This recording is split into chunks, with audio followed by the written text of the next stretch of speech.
Just bounce to this.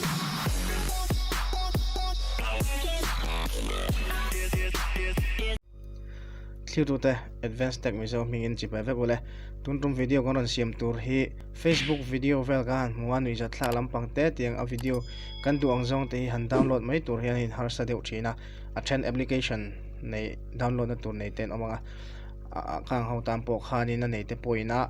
in lo ti bo palamo uninstall palamo tiang vela khanin install le hianin Play Store vela hianin fake app si tam em tianga khanin tunami hi olsam bera kanti dan hi tunai kan ron tilanga chu in mama huna khanin en lo en let thei tur khan YouTube pa kan da dona en lo en le mai don ni tuna hianin Facebook a hian ka han lutanga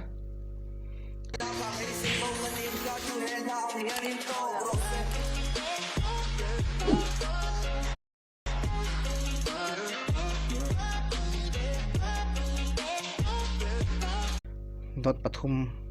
a hian kan lutanga a chong khil sira dot pathum a hian chuan copy link ti hi a link hi kan copy anga chuan apps application a hi description a link ka lo danga hello detect ngal mai ni a link ka hi link ka copy chi kha a ron detect ngala tuna hian hei chumi kher lo po chuan a detect lo ni pon hei ta hian a link kha paste mai tur ania tuna khan hei download ania alo in detect to wangin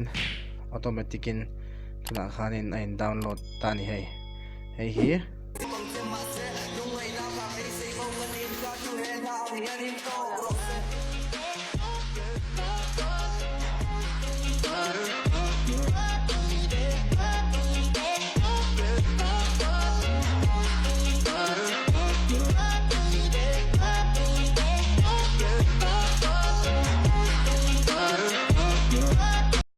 tikhanin gallery khanin in save mai to ta chu